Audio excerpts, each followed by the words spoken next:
وہ تو سفارش جب ہوگی تب اللہ ہماری سنے گا، مطلب ہم خود نہیں مانگیں گے، یہ ہماری مانگے گا، دعا ہماری ہے، مانگیں گے یہی، یہ پیر صاحب مانگیں گے ہماری دعا، تب اللہ سنے گا۔ مطلب عقل اگر ہم کھول کے رکھیں نا تو ہنسی آئے گی کہ اللہ کہہ رہا ہے کہ تم سیدھے مانگو مجھ سے، آپ کہ نہیں نہیں اللہ میں آپ ہماری نہیں سنو گے، مطلب مجھے تو اللہ عالم میں ثواب، اگر عقل کھول کے سنے تو سمجھ میں آ جاتی ہے بات کہ سیدھی ڈائریکٹ ہم اللہ سے جو ہے اپنا کانٹیکٹ بنائیں، نہ کہ ذریعوں کے سہارے اللہ سے ملیں۔ بے شک جو لوگ تکبر کی وجہ سے میری عبادت نہیں کرتے وہ ان قریب ذلت اور رسوائی کے ساتھ جہنم میں داخل ہو جائیں گے۔ اب آگے ہم لوگ آیت نمبر لیتے ہیں 61 سے 68 تک۔ اللہ نے ہی تمہارے لیے رات بنائی ہے تاکہ تم اس میں آرام کرو، اور اسی نے دن کو روشن بنایا ہے۔ بے شک اللہ انسانوں پر فضل کرنے والا ہے، لیکن اکثر لوگ شکر نہیں کرتے۔ وہی اللہ ہے جو تمہارا رب ہے، ہر چیز کا خالق ہے، مطلب کوئی چیز ایسی ہے ہی نہیں جسے ہم ذہن میں سوچ سکیں کہ اللہ کے بغیر جو ہے وہ چیز بن گئی۔ ہر چیز کا وہ مالک ہے، ہر چیز کا خالق ہے، اس کے سوا کوئی معبود نہیں، بس تم کدھر بہہ کے جا رہے ہو؟ جو لوگ اللہ کی آیتوں کا انکار کرتے ہیں وہ اسی طرح بہک جاتے ہیں۔ اللہ کی آیتوں کا انکار دیکھیں خالی یہ نہیں ہوتا کہ ہم یہ کہیں کہ نہیں نہیں اس آیت کو نہیں مانتے ہم، بائے عمل، یعنی کہ عمل کے ذریعے بھی اگر ہم اس آیت کی نفی کر رہے ہیں نا تو بھی کہیں نہ کہیں، میں یہ تو نہیں کہوں گی 100% جو ہے اس کو نکار رہے ہیں، لیکن کچھ پرسنٹ جو ہے اس کو نکار رہے ہیں ہم اس آیت کو، جب ہم اس پر عمل ہی نہیں کر رہے ہیں۔ تو اسی لیے یہ نہ سوچیں کہ صرف زبان سے کہنا، بلکہ عمل کے ذریعے بھی جو ہے ہم انکار کرتے ہیں آیتوں کا۔ اللہ نے ہی تمہارے لیے زمین کو ٹھہرایا اور آسمان کو چھت بنا دیا اور تمہاری صورتیں بنائی، یعنی کہ اللہ تعالیٰ بھی نعمتیں گنوا رہا ہے کہ اللہ نے کیا کیا کیا۔ اللہ نے زمین بنائی، آسمان بنایا تمہارے لیے، تمہاری صورتیں بنائی۔ یہ جو ہے اللہ، یہ صورتیں جو ہیں یہ کس نے بنائی؟ اللہ تعالیٰ نے بنائی ہیں، اور الحمدللہ ہر کسی کی کتنی ایک دم دو آنکھیں یہ ایک طرح سے بنائی گا، خدا نہ کرے خدا نہ کرے کسی کی ذرا سی فرق، مطلب ذرا سی بناوٹ میں فرق آ جائے، آنکھ کے جو گولے ہیں نا ان میں ذرا سا فرق آ جائے تو آپ سوچیں ایک دم چہرے پہ نظر جاتی ہے اس آنکھ کے گولے میں فرق ہے، ناک میں ذرا سا کچھ ٹیڑھ ہو جائے، مطلب اتنی اللہ تعالیٰ نے اتنی اچھی سب کے مطلب صورتیں الحمدللہ بنائی ہیں۔ وہ تمہیں اچھی شکل اور صورت اس نے دی ہے اور تمہیں بطور روزی عمدہ چیزیں عطا کی۔ سبحان اللہ، ہر چیز جو ہم استعمال کرتے ہیں وہ روزی ہے، یعنی ہر کھانے کی ہو، پینے کی ہو، استعمال کرنے کی ہو، ہماری اولاد ہو، ہر چیز اللہ تعالیٰ نے ہمیں دی ہے عمدہ۔ وہی اللہ تمہارا رب ہے، بس اللہ عالیشان والا ہے، سارے جہان کا پالنہار ہے، وہ ہمیشہ سے زندہ ہے اور ہمیشہ زندہ رہے گا۔ یعنی کہ یہ کہہ دیا گیا ہے کہ صرف رب کی ذات ایسی ہے جو ہمیشہ سے تھی اور ہمیشہ رہے گی، حیو اور قیوم، یعنی کہ ہمیشہ قائم رہے گا، اور حیو یعنی کہ ہمیشہ زندہ، ہمیشہ سے زندہ تھا اور ہمیشہ زندہ رہے گا۔ ہر چیز فنا ہو جائے گی، ہر چیز، یعنی کہ فرشتے، ملاک الموت، یہ سیارے، سب کچھ ختم ہو جائے گا، لیکن صرف اللہ کی ذات جو ہے زندہ رہے گی، اس کے سوا کوئی معبود نہیں ہے، پس تم لوگ بندگی کو اس کے لیے خالص کر کے اس کو پکارو۔ تمام تعریفیں اللہ کے لیے ہیں جو سارے جہان کا پالنہار ہے۔ اے میرے نبی آپ کہہ دیجئے مجھے منع کر دیا گیا ہے کہ میں اللہ کے سوا ان جھوٹے معبودوں کی بندگی کروں جنہیں تم پکارتے ہو، یعنی کہ اب نبی کریم صلی اللہ علیہ وسلم سے اللہ تعالیٰ کہہ رہے ہیں آپ کہہ دیجئے کہ اللہ تعالیٰ نے کہ مجھے منع کر دیا گیا ہے کہ میں اللہ کا شریک نہیں ٹھہرا سکتا، مجھے صرف واحد اور واحد رب کو پکارنا ہے، جبکہ میرے رب کی طرف سے میرے پاس کھلے نشانیاں بھی آ چکی ہیں، یعنی کہ جبکہ میں پہچان چکا ہوں اپنے رب کو، اور ہم وہی جو وہی رسول اکرم صلی اللہ علیہ وسلم کے پاس آتی تھی نا، یہ وہی قرآن ہے، یہ اللہ کے الفاظ ہیں، سوچے سبحان اللہ، جو نبی کریم صلی اللہ علیہ وسلم کے پاس آئے تھے اور اس کو دیکھ کے نبی کریم صلی اللہ علیہ وسلم نے بھی، آپ بھی مان لیں آپ کے صحابہ بھی لائے، وہی چیز ہمارے پاس ہے، لیکن ہمارا ایمان ایسا نہیں ہے۔ ہم لوگ جو اس پہ کیوں نہیں ہے؟ کیونکہ ہم لوگ غور و فکر نہیں کرتے، اپنے ذہن کو کھولتے نہیں ہیں ہم لوگ، بس جو چیز ذہن میں بیٹھ گئی دادا پردادا کے زمانے سے یا ریتی رواجوں کے ذریعے سے، بس وہ بیٹھی ہوئی، اسے نکالنے کو ہم تیار نہیں ہوتے۔ تو آپ کہہ رہے ہیں میں نے کھلی نشانیاں دیکھی اور مجھے حکم دیا گیا ہے کہ میں سارے جہان کے رب کے سامنے اپنا سر جھکائے رکھوں، اسی نے تمہیں مٹی سے پیدا کیا، پھر نطفے سے، پھر لوتھڑے سے، پھر وہ تمہیں رحم مادر سے بچے کی شکل میں نکالتا ہے، یعنی کہ تخلیق جو انسان کی وہ بتائی جا رہی ہے کہ سب سے پہلے حضرت آدم کو مٹی سے بنایا تھا، انہی سے پھر ساری نسل چلی ہے دنیا کی، کہ پھر پہلے نطفہ ہوتا ہے، پھر تھوڑا سا گوشت کا نطفہ بنتا ہے، پھر اس کے بعد اس کے ہاتھ اور پیر اور پورا جسم بنتا ہے، پھر اللہ تعالیٰ اس کو بچے کی شکل میں دنیا میں لے کے آتا ہے، پھر تمہارے لیے زندگی کے اسباب مہیا کرتا ہے تاکہ تم اپنی جوانی کو پہنچ جاؤ، پھر تمہیں زندہ رکھتا ہے تاکہ تم بوڑھے ہو جاؤ، اور تم میں سے بعض اس سے پہلے ہی مر جاتے ہیں، یعنی کہ بہت سے ماں کے پیٹ میں ختم ہو جاتے ہیں، بہت سے بچپن میں، بہت سے جوانی میں، یعنی کہ اللہ کے ہاتھ میں ہے، اللہ تعالیٰ بڑھاپے تک پہنچاتا ہے نہیں پہنچاتا ہے، اور تاکہ تم سب اپنے اپنے مقرر وقت کو پہنچ جاؤ اور شاید کہ تم لوگ ان باتوں کو سمجھو۔ یعنی کہ موت اور زندگی جو ہے وہ اللہ کے ہاتھ میں ہے، کسی کے ہاتھ میں نہیں ہے. وہی ہے جو زندہ کرتا ہے اور مارتا ہے. بس جب وہ کسی چیز کا فیصلہ کرتا ہے تو کہتا ہے کہ ہو جائے، یعنی کن اور فیکون، اور وہ چیز ہو جاتی ہے. بس وہ چیز ہو جاتی ہے. یعنی کہ اللہ کے لیے تو کوئی بھی چیز کچھ مشکل نہیں ہے. یعنی کہ جس رب کے لیے کچھ مشکل نہیں ہے، اس کو چھوڑ کے ہم لوگ دوسروں سے جب مانگتے ہیں، کیونکہ دیکھیں قرآن جب ہم پڑھ رہے ہیں نا، پورا قرآن ہے ہی توحید کے اوپر. پورا قرآن میں توحید کے بارے میں ہی سمجھایا گیا ہے. کیا آپ ان لوگوں کو نہیں دیکھتے؟ اب آگے ہم لوگ آیت نمبر 60 اس سے لیتے ہیں 69 سے 78 تک. کیا آپ ان لوگوں کو نہیں دیکھتے جو اللہ کی آیتوں میں جھگڑتے ہیں؟ کس طرح وہ لوگ راہ حق سے پھرے جا رہے ہیں. یعنی وہ لوگ جنہوں نے قرآن اور ان کتابوں کو جھٹلایا جن کے ساتھ ہم نے اپنے رسولوں کو بھیجا تھا، بس وہ عنقریب اپنا انجام جان لیں گے. یعنی کہ جو اللہ کی آئی ہوئی نصیحت کو ٹھکراتے ہیں تو عنقریب وہی چیز ڈے آف ججمنٹ، یعنی کہ جب انسان کے حساب کتاب کا فیصلہ ہوگا تو اپنا انجام دیکھ لیں گے. جب ان کے گردنوں میں توق پڑے ہوں گے. توق ہوتا ہے کہ ایک گردن میں نا ایک چیز پھنسا کے زنجیروں سے باندھ دیا جاتا ہے، اور زنجیروں کے ذریعے گھسیٹے جائیں گے اور کھولتے ہوئے پانی میں پھر آگ میں جلائے جائیں گے. اللہم اجرنا من النار، اللہم اجرنا من النار، اللہم اجرنا من النار. اتنی مطلب ڈرا اللہ تعالیٰ نے اتنی اس کے اندر ڈرانے والی چیزیں بتائی ہیں، تب بھی ہم لوگ نہیں ڈرتے. پھر ان سے کہا جائے گا، کہاں ہیں وہ جنہیں تم اللہ کے شریک بنایا کرتے تھے؟ یعنی کہ وہاں ان سے پھر پوچھیں گے کہ جنہیں تم میرا شریک بناتے تھے وہ کہاں ہیں، بلاؤ ان کو. یعنی اللہ کے سوا جھوٹے معبود وہ کہیں گے کہ وہ تو ہم سے غائب ہو گئے، کیونکہ وہاں تو کوئی نظر ہی نہیں آئے گا ان کو جن کو انہوں نے معبود بنایا ہوا ہے. بلکہ ہم پہلے اللہ کے سوا ہم کسی چیز کو نہیں پکارتے تھے. اللہ کافروں کو اسی طرح گمراہ کرتا ہے.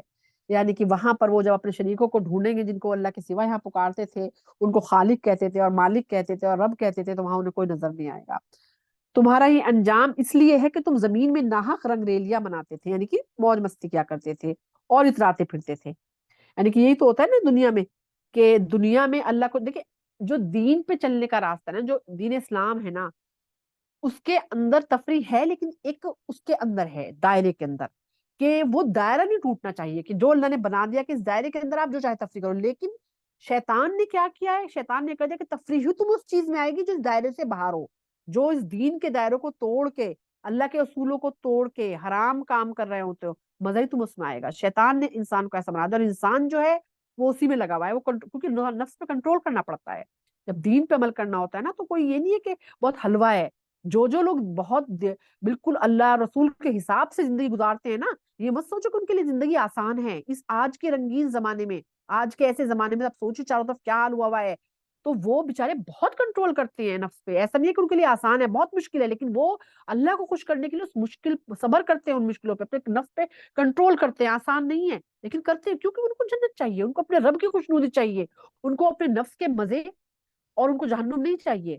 تو وہ لوگ کنٹرول کرتے ہیں. لیکن جو لوگ اس کو چھوڑ دیتے ہیں، اپنے کہتے ہیں نا کہ کھلے اونٹ کی طرح اپنے آپ کو چھوڑ دیتے ہیں، تو وہ ان رنگریلیوں میں مگن ہو جاتے ہیں، تو پھر وہ اس قرآن کو بھول جاتے ہیں، پھر وہ اس دنیا میں لگ کے رہ جاتے ہیں. جہنم کے دروازے میں وہ داخل ہو جائیں گے جہاں تمہیں ہمیشہ کے لیے رہنا ہے. پس تکبر کرنے والوں کا ٹھکانہ بڑا ہی برا ہے. یعنی کہ ایسے لوگ جو اللہ کی چیزوں کو چھوڑ کے اپنی چیزوں میں جو ہے مگن ہوتے ہیں، ان کو کہا تکبر کرتے ہیں، یعنی کہ اللہ کی چیزوں کو چھوٹا سمجھتے ہیں اور اپنی خواہشات کو بڑا سمجھتے ہیں. یعنی کہ اللہ کے حکم سے بڑھ کے وہ اپنی خواہش سمجھتے ہیں کہ ہم یہ چاہتے ہیں، ہمیں یہ اچھا لگتا ہے، ہم یہ پہنیں گے، ہم ایسے رہیں گے، ہم رشتے لوگوں سے ایسے بنائیں گے، ہم زندگی ایسے گزاریں گے. یعنی کہ اللہ کے قانون کہیں جائیں تو یعنی کہ وہ تکبر ہے. یعنی کہ اپنے آپ کو، اپنی خواہشات کو بڑا سمجھتے ہیں، اپنے آپ کو اللہ کے قانون سے بڑا سمجھتے ہیں. تو اللہ تعالیٰ نے کہا ان کا ٹھکانہ جو ہے وہ جہنم ہے. بس آپ صبر کیجئے، بے شک اللہ کا وعدہ برحق ہے. یعنی کہ اب یہی نبی کریم صلی اللہ علیہ وسلم سے اور جو لوگ ایمان والے ان سے کہا جاتا ہے آپ صبر کیجئے. یعنی کہ ظاہر سی بات ہے، انسان جب اس طرح دیکھتا ہے تو اللہ کا وعدہ برحق ہے. اللہ نے جو وعدہ کیا ہے نا جیسے لوگوں کے ساتھ، کہ جو ایمان والے ہیں، عمل صالح والے، ان کے لیے جو کیا ہے وہ ان کو ملے گا. اور جو لوگ دنیا میں مست ہونے والے ہیں، یعنی کہ دنیا کی وجہ سے دین کو چھوڑنے والے ہیں، جو دنیا کی وجہ سے اپنی خواہشات کی وجہ سے قرآن و سنت کو چھوڑنے والے ہیں، ان کا بھی فیصلہ اللہ نے قرآن میں بتا دیا ہے، وہ برحق ہے.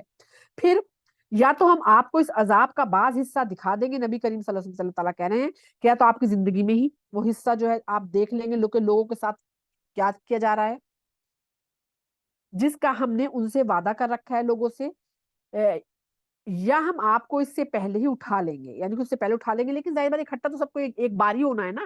چاہے وہ حضرت آدم کے زمانے حضرت آدم ہو، ان کے زمانے کے لوگ ہوں، یا پھر آخری انسان ہو جب قیامت آئے گی، سب کو اکٹھا ایک جگہ کیا جائے گا، سب ایک دوسرے کا حال جو ہے وہ دیکھ لیں گے وہاں پر.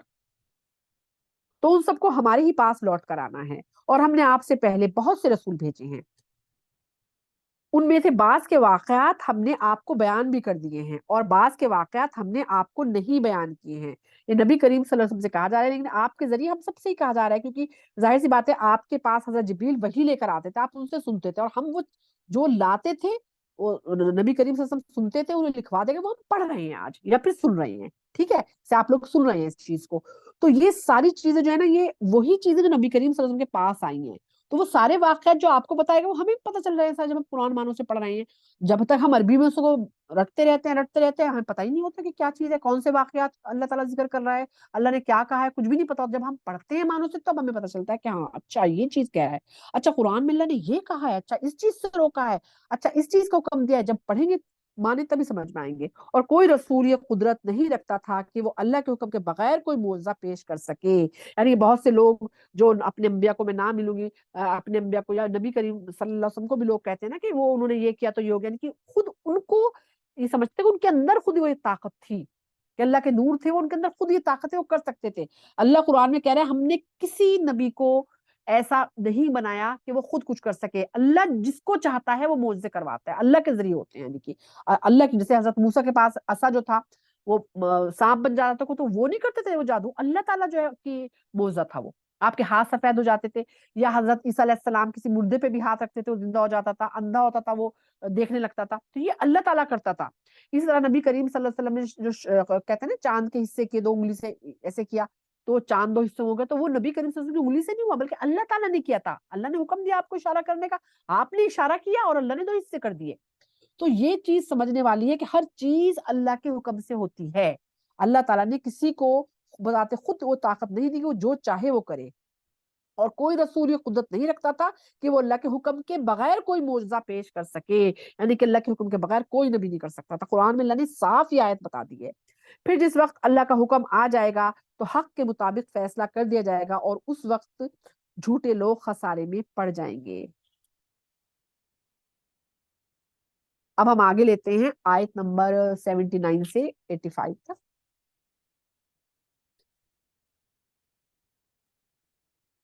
اللہ نے تمہارے لیے چوپائے بنائے ہیں. پھر سے اللہ تعالیٰ جو نعمتیں ہیں وہ گنوا رہے ہیں. چوپائے بنائے ہیں تاکہ ان میں سے بعض پر تم سوار ہو، یعنی کہ سواری والے ہیں بہت سے، اور بعض کا گوشت کھاؤ. اور تمہارے لیے ان میں دوسرے فائدے بھی ہیں. جیسے دوسرے فائدے ہیں کہ ان سے کھیتی بھی کی جاتی ہے، ان کے کیا کہنا چاہیے چمڑا استعمال ہوتا ہے، ان کے بالوں سے جو ہے گرم کپڑے بنتے ہیں، دوائیاں بنتی ہیں ان کے جسم کے کچھ حصوں سے یا چیزوں سے. تو یہ سارے یعنی کہ دوسرے کاموں میں استعمال ہوتے ہیں. یعنی کہ بہت فائدے ہیں اللہ تعالیٰ نے مویشیوں کے اندر رکھ دیے ہیں انسانوں کے لیے، اور تاکہ تم ان پر سوار ہو کر اپنی اس ضرورت کو پوری کر لو جو تمہارے سینوں میں پوشیدہ ہے، اور تم ان جانوروں اور کشتیوں پر ایک جگہ سے دوسری جگہ لے جائے جاتے ہو، یعنی کہ سواری کرتے ہو، اور اللہ تمہیں اپنی نشانیاں دکھاتا ہے.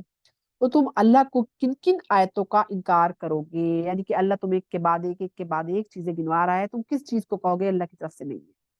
بھائی جب شریک بنا رہے ہو تو شریکوں نے کیا کیا ہے؟ اللہ تعالیٰ تو بتا رہا ہے میں نے یہ کیا، میں نے یہ کیا، سب ہر چیز اللہ نے پیدا کی. یعنی کہ نبی تک اپنے آپ نہیں کچھ کر سکتا اگر اللہ نہ چاہے. اللہ کی مرضی کے بغیر نبی کچھ نہیں کر سکتا. تو کون سی نعمت ہے جسے تم کہو گے کہ اللہ نے نہیں کی؟ کس چیز کا انکار کر سکتے ہو؟ کسی کا نہیں کر سکتے. کیا انہوں نے زمین میں سفر کر کے ان کافروں کا انجام نہیں دیکھا جو ان سے پہلے گزر چکے ہیں؟ اب مشرکوں کی طرف اشارہ ہے کیونکہ لوگ کاروبار کرتے تھے سیریا اور یمن، یہ سیریا بھی جاتے تھے ادھر نیچے یمن اور آگے جارڈن، یہاں سب یہ جو ہے اس کے لیے جایا کرتے تھے، اپنے قافلے جایا کرتے تھے اپنے بزنس کرنے کے لیے. تو راستے میں وہ عاد اور سمود اور قوم لوط ان سب کے بھی وہ دیکھا کرتے تھے. تو یہاں پہ انہیں کو کہا جا رہا ہے کہ کیا انہوں نے زمین میں سفر کر کے ان کافروں کا انجام نہیں دیکھا جو ان سے پہلے گزر چکے ہیں؟ ان کی تعداد ان سے زیادہ تھی، یعنی کہ وہ تو اور بھی زیادہ تعداد میں تھے، اور طاقتور بھی زیادہ تھے، طاقت میں بھی زیادہ تھے، اور زمین میں بطور آثار ان کی مارتیں بہت تھی. یعنی کہ وہ تو ہر چیز میں تم سے زیادہ تھے، بس ان کی کمائی ان کے کسی کام نہ آئی. یعنی کہ تعداد بھی زیادہ تھی، مال و دولت بھی زیادہ تھی، طاقت بھی زیادہ تھی، محلات بھی زیادہ تھے، لیکن تب بھی یہ دنیا کی چیزیں تھی کچھ کام نہیں آئی ان کی. کیوں نہیں کام آئی؟ کیونکہ آگے کچھ نہیں بھیجا تھا انہوں نے. صرف دنیا میں تو انہوں نے طاقت بھی بنا لی اپنی، اور اب محل بھی بنا لی, عمارتیں بھی کھڑی کر لی, سب کچھ کر لی, لیکن آخرت کے لیے کچھ نہیں بھیجا تھا انہوں نے. اس کو انکار کیا, اللہ کا انکار کر دیا انہوں نے, شریک بنا دیے اللہ تعالیٰ کے.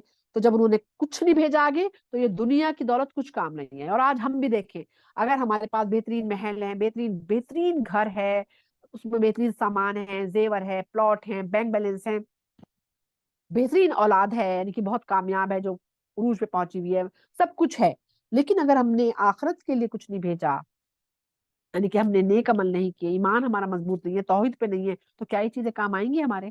کچھ کام نہیں آئے گا, سب دنیا میں رہ جائے. بڑے بڑے محل رہ گئے لوگوں کے, سوچئے جنہوں نے پہاڑوں کو تراش تراش کے اندر محل بنائے تھے, وہ لمحے میں ایک چیخ میں ختم ہو گئے. تو ہم کس چیز کی سوچ میں بیٹھیں گے؟ ہم بچ جائیں گے. تو کوئی چیز کام نہیں آتی, کام صرف وہ چیز آئے گی جو ہم نے اللہ کے لیے کی. یعنی کہ پیسہ جتنا اللہ نے ہمیں مال دولت دیا, بالکل اپنی جان پہ خرچ کریں, لیکن اگر ہم اسے حرام کاموں میں خرچ کرتے ہیں تو اسے جواب دینا ہوگا. اولاد اللہ نے دی ہے, لیکن اس کو دین کے اوپر چلائیں, اس کو دینی تعلیم بھی تو دیں, اسے بتائیں حرام کیا ہے اور حلال کیا ہے, صحیح کیا ہے, غلط کیا ہے. ہم تو اولادوں کو بس سوچ رہے ہیں اسکول کی تعلیم حاصل کر لیں, اور بس جو ہے وہ کمائی, جاب مل جائے ان کو, اور بس کمائی کرنے والے بن جائیں, کاروباری تو بس کاروبار میں لگ جائیں, اور بس ختم. آخرت کے لیے بچے کیا کر رہے ہیں کچھ پتا نہیں ہے.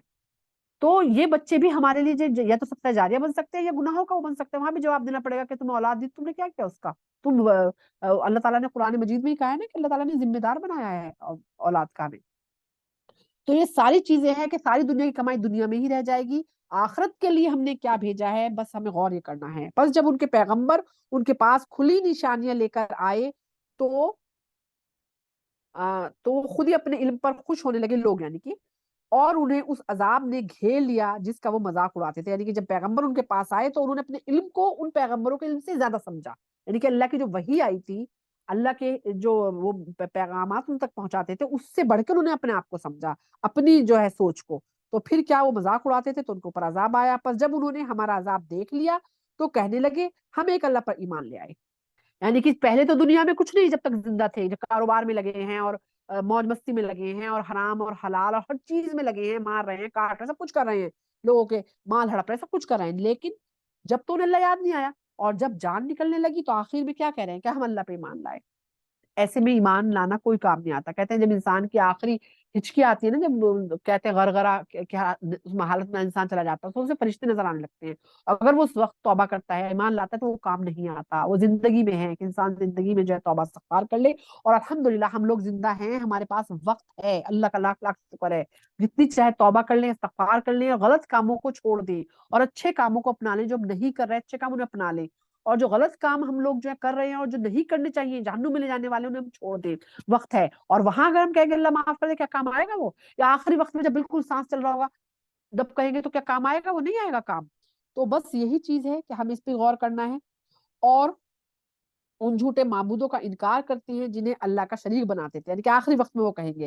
اور آج بھی تو یہی ہوتا ہے نا کہ انسان دنیا میں لگا ہوتا ہے, جب کوئی پریشانی آتی ہے تو اللہ تعالیٰ یاد آ جاتے ہیں فوراً. اللہ تعالیٰ یوں, اور اللہ ہمیں یہ کر دے, اللہ تعالیٰ ہمیں یہ کریں گے, اور ہم وہ کریں گے, ہم اب زندگی ایسے گزاریں گے. اور جب وہ پریشانی ٹل جاتی ہے تو پھر اسی میں چیزوں میں لگ جاتے ہیں. تو اللہ تعالیٰ نے یہی تو کہا ہے کہ اگر ان کو اللہ تعالیٰ مہلت بھی دے گا, یہ پھر وہی کریں گے جو کر رہے تھے. اور یہی واقعی آج سب لوگوں کا یہی حال ہے. بس جب انہوں نے ہمارا عذاب دیکھ لیا تو ان کا ایمان ان کے کسی کام نہ آیا.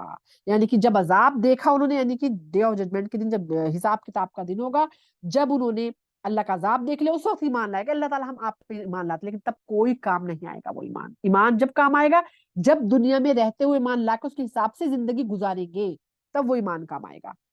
اللہ کے اللہ کے اپنے بندوں کے بارے میں ہمیشہ یہی سنت رہی ہے, اور اس وقت کافروں کو بربادی کے سوا کچھ ہاتھ نہ آیا. یعنی کہ وہاں کچھ کام نہیں آتا آئے گا, چاہے وہ توبہ کریں, استغفار کریں, ایمان لائیں. یہ صرف جب تک سانس ہے, زندگی دی ہوئی, تبھی کام آ سکتی ہیں چیزیں. وہاں پہ جو ہے ایمان لانے لگے ہم لوگ, جو لوگ یہاں پہ گناہ کر رہے ہیں یا یہاں پہ شرک کر رہے ہیں, اور وہاں جا کے اللہ تعالیٰ ہم اپنے شریک کو چھوڑ کے صرف آپ پہ ایمان لاتے ہیں, تو وہاں وہ کام نہیں آئے گا. تو بس دیکھیے یہ سورت کا آخر ہو رہا ہے. آخر کی جو سورت ہے جو ہے, ہمیں یہی چیز مین مجھے سمجھ میں آتی ہے کہ اس میں جنت کا, جہنم کا جو ہے وہ ذکر خاص طور سے جو وہ بھی آیا ہے.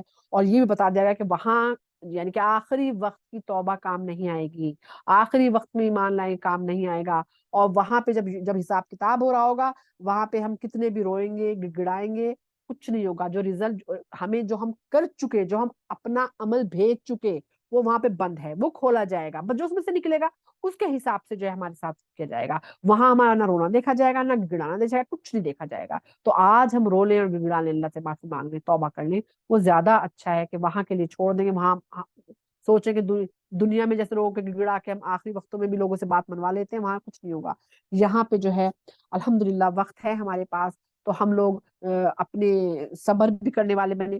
آگے صورت میں یہ بھی چیز آئے گی کہ یہاں پہ ظاہر سی بات ہے کہ ہر کسی کا دل چاہتا ہے زندگی میں، جب لوگوں کو دیکھتے ہیں کہ آرام سے سو رہے ہیں اور یہ کر رہے ہیں وہ کر رہے ہیں، تو دل چاہتا ہے انسان کا. لیکن انسان اپنے نفس پہ کنٹرول کرتا ہے نا کہ نہیں مجھے نہیں کرنا ہے، کیونکہ میرے رب کو پسند نہیں ہے، میرے رب کو پسند نہیں. وہ صبر کر کر کے اپنے دل کو مار مار کے زندہ رہتا ہے. تو بس جو صبر کرتے ہیں ان کا انعامات بھی ان کو ملیں گے پھر وہاں پر جا کر. تو زندگی تو ہمیں خود چوز کرنی ہے اپنے لیے کہ ہمیں کون سا جو ہے وہ کیا چاہیے. ہمیں یہ زندگی چاہیے کہ دنیا میں تو موج مستی کریں جو 60 70 80 90 سال کی ہے، اور جو ہمیشہ کی ہے اسے خراب کر لیں. تو یہ اللہ تعالیٰ نے ہمارے ہاتھ میں چھوڑ دیا کہ تم خود چوز کرو اس چیز کو.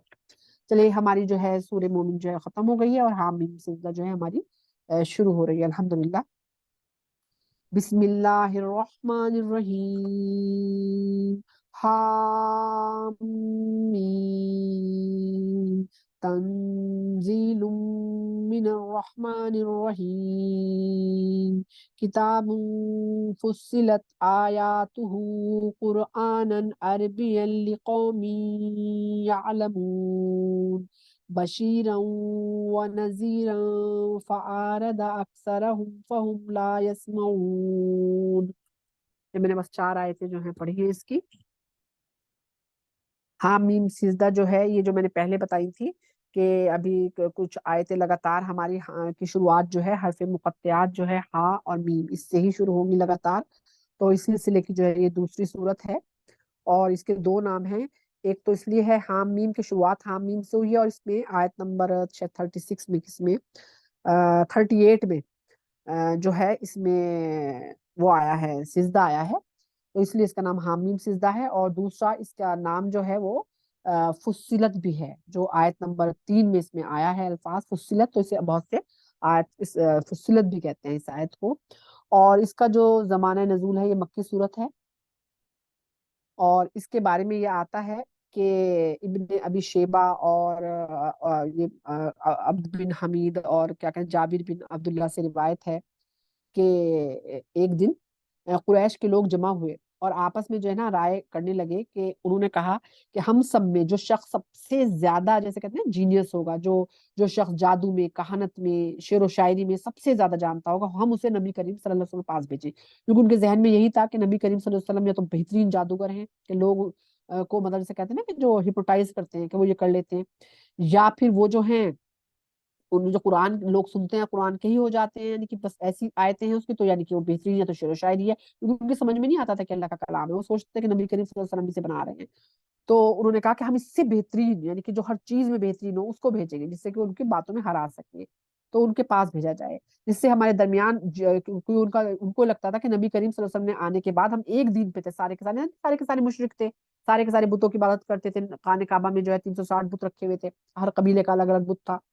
لیکن جب یہ نبی کریم صلی اللہ علیہ وسلم توحید کی دعوت لے کر آئے تو ظاہر سی بات ہے کہ لوگ بٹ گئے آپس میں، کچھ لوگوں نے اسلام قبول کیا. اور یہ کہتے ہیں صورت ہے بھی اس وقت کی جب اس وقت حضرت حمزہ جو آپ کے وہ تھے چچا تھے، وہ ایمان لے آئے تھے. تو ان کے ایمان لینے کے بعد بہت بڑی تعداد میں لوگ مسلمان ہونے لگے. تو اس کے بعد یہ جو مشرک تھے زیادہ فکر مند ہوئے، تو انہوں نے کہا انہوں نے تو ہمارے بیچ میں تفریق ڈال دی کہ حضرت عمر جیسے جو بہت ہی کہتے ہیں نا کہ جو نوجوان، اور کیا کہنا چاہیے حضرت حمزہ جو بہت ہی دبدبا تھا جن کا، وہ بھی اسلام قبول کر لیا. تو انہوں نے کہا کہ اب ہمیں اس کو روکنا، انہوں نے تفریق ڈال دی ہمارے بیچ میں، اب ان کو روکنا پڑے گا. تو انہوں نے اپنا ایک آدمی کہا کہ ہم مل کے سب طے کرتے ہیں کس کو بھیجا جائے جو ان کی بات کو جو ہے نا غلط ثابت کر سکے. تو پھر ان سب نے آپس میں مشورہ کیا اور پھر ایک آدمی کو چنا، اس کا نام تھا عتبہ بن ربیعہ. اب وہ نبی کریم صلی اللہ علیہ وسلم کے پاس گیا اور پھر اس نے کہا کہ تم یہ بتاؤ، نبی کریم صلی اللہ علیہ وسلم سے کہا کہ یہ بتاؤ تم بہتر ہو یا تمہارے باپ جو ہیں عبداللہ وہ بہتر تھے، اور تم بہتر ہو یا تمہارے دادا عبد المطلب جو ہیں وہ بہتر تھے. اور انہیں تو پھر اگر وہ تم سے بہتر تھے تمہارے باپ اور دادا تو تم اس نے سوچا کہ میں اس طرح سے باتوں میں ان کو وہ کر لوں گا، یعنی کہ کہتے ہیں نا ہرا لوں گا. اور کہا کہ اگر تم اپنے باپ اور دادا کو اب بہتر سمجھتے ہو تو پھر ان کے معبودوں کو چھوڑ کے تم دوسرے معبود کی کیوں جو ہے پرستش کرو، ان کے معبودوں کو برا کیوں کہہ رہے ہو، میں عیب کیوں نکال رہے ہو، اگر تم ان کو بہتر سمجھتے ہو اپنے باپ دادا کو۔